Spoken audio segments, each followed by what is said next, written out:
Remember our challenge based on Cycloid, where we have asked few questions regarding it.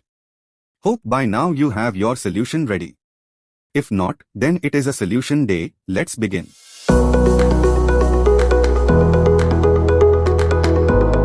Welcome back to the solution series of 1 minute challenge. Let's take a snapshot of point P on the wheel when it has revolved from an angle theta at some time t. Then at the angle, length of arc would be r theta, where r is radius of v.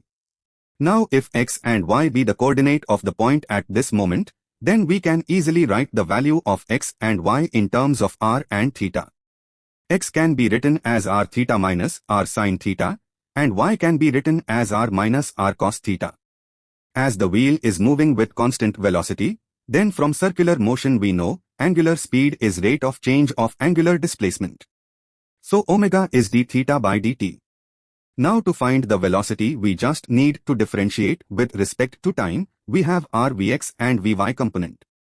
For particle b at rest, we may equate vx to 0 and vy to 0.